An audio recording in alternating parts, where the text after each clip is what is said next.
Hello comrades, today we shall be discussing about the PN diode. I will cover the PN diode fabrication in brief and then we shall move on to the energy band diagram of the PN diode and how that band diagram shall change when we apply the forward bias or the reverse bias.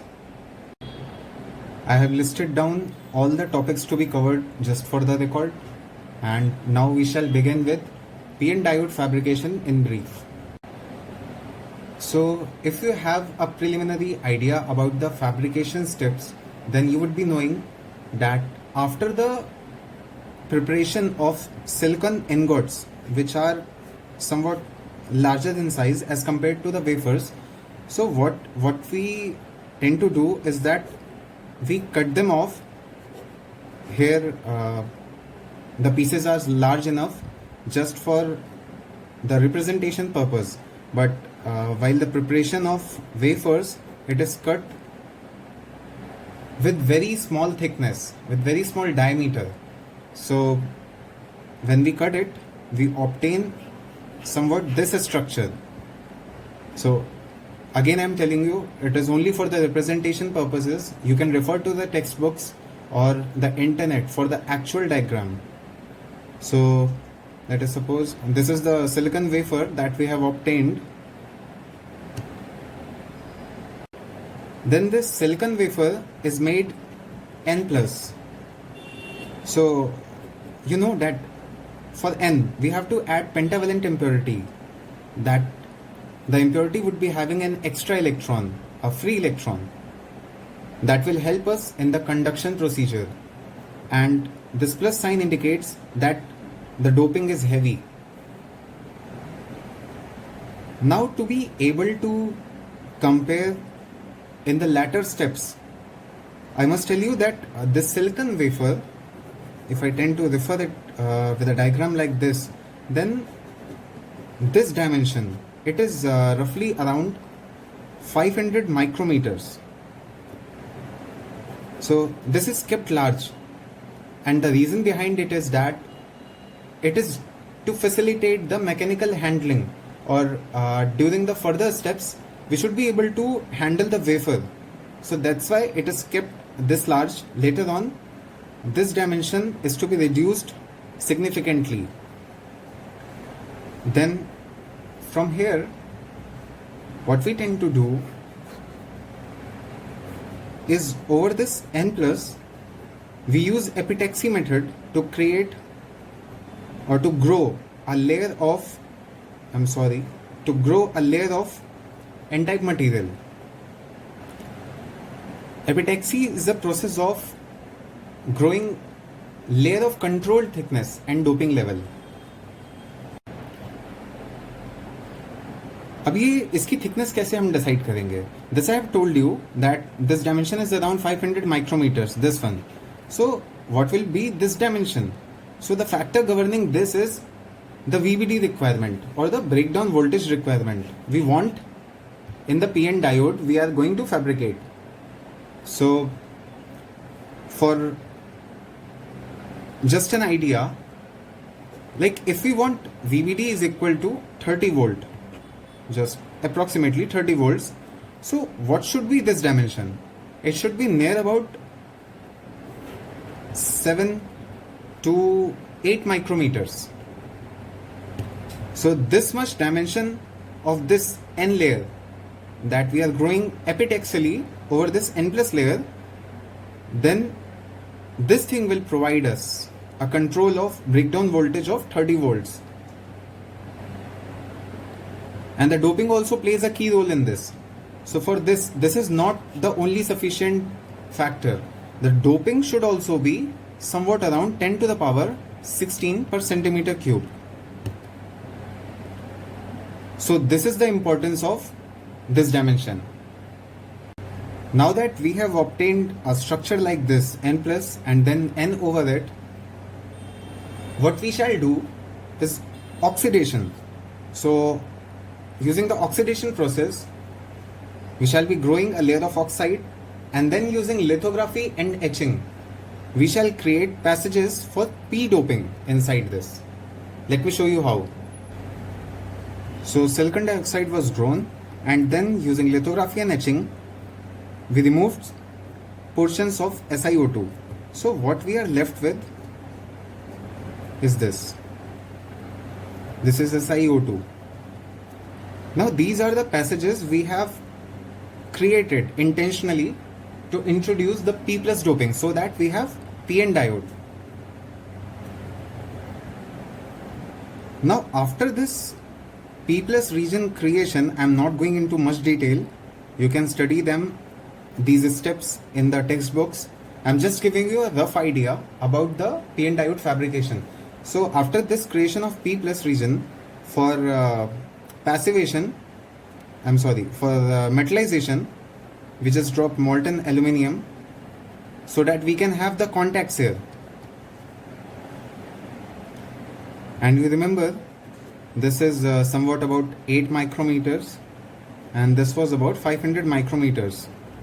So after this, metallization is also done from this side, because one side of the P has been given a contact, and the other side, that is the N, it should also have a contact. But now this is trimmed off. Actually, the technical term that you will find is the back grinding. Back grinding is done to trim it off and remove the excess material that we don't require. Earlier we kept this dimension so high due to the fact that it would be easy for us to physically handle this wafer throughout the processing steps or fabrication steps. So after this back grinding, we are keeping it off, and then here also metallization is done so that contacts could be provided later.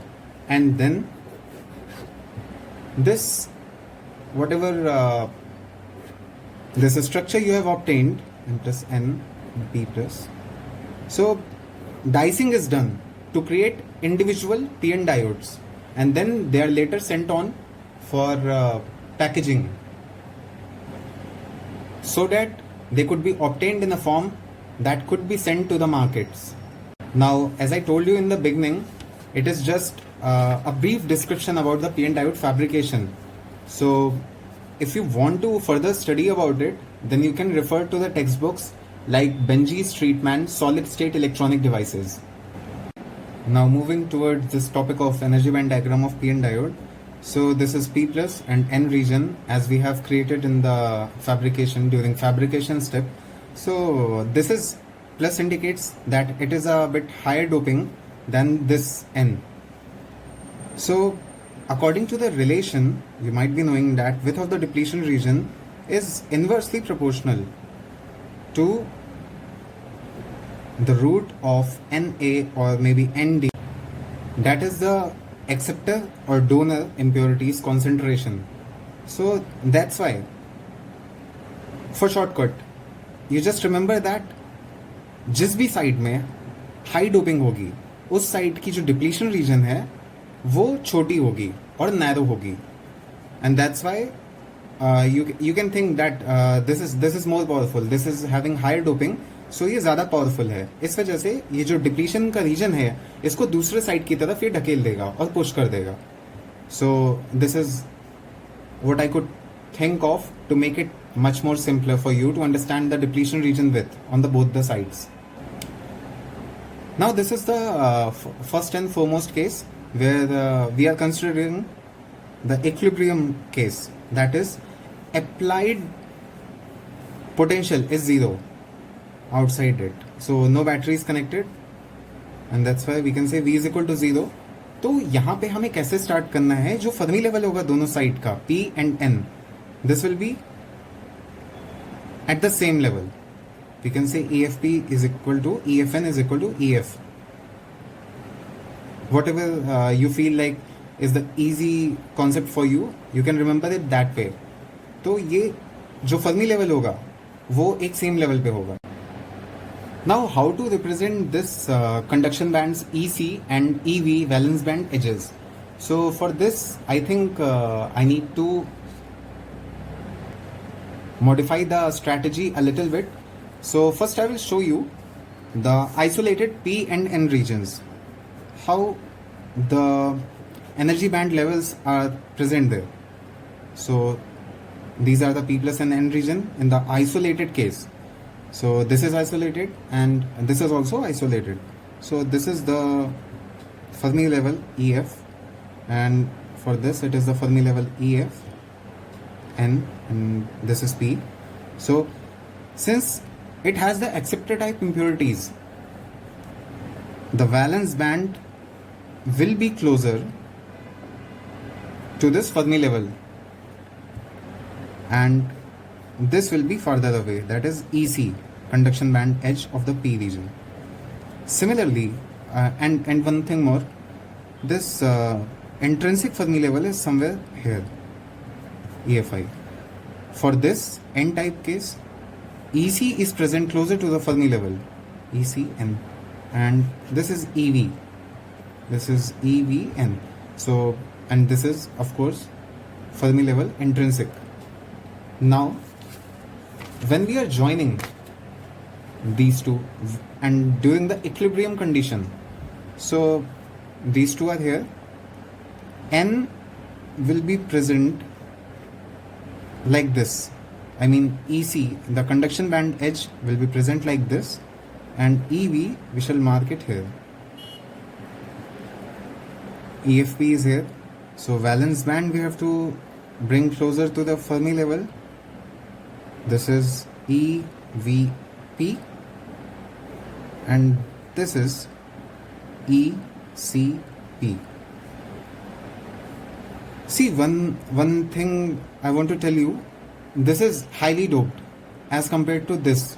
So the distance between the Fermi level and the valence band, this will be a lot more closer than the conduction band edge and this Fermi level band edge. See, this one, this should be more and this should be less, so that you can convert it later. It is just to give you a rough idea, and then what you have to do is just join these two edges. This is the Fermi level and these are the conduction band edges, these are the valence band edges. This is for the equilibrium case. Now quickly we shall look the forward bias and the reverse bias cases as well. This is the PN diode and this is how we are applying the forward bias. So voltage here is given by VF. F is for forward, just to make it easy, because in the reverse bias I shall be using the VR convention. So now why we are applying this positive here and negative here? Actually, there are a lot of methods to provide the forward bias or the reverse bias. I shall be covering that in some other video. So let's stick to the point here. This is positive connected to P, negative connected to N. See, P positive, N negative. Yeah, I know that's not going to work. Okay, so moving on to the topic. So this is forward bias, VF is being applied. Now I shall show you what is the change in the energy band diagram we have obtained in the equilibrium case. I am going to tell you a trick. जिधर भी ये negative terminal apply होता है, उधर का जो energy level edges होते हैं उनको you have to move up, उन्हें ऊपर ले जाना है. This is the trick. You can never be wrong with this. So I'll just quickly draw and come back to you. So this is how the energy band diagram of a forward bias PN diode will look like. These are the Fermi levels of P side and N side. So you can see this VFV applied, and for the negative terminal, this side is connected to the negative terminal. All the edges of the energy levels will move up this way.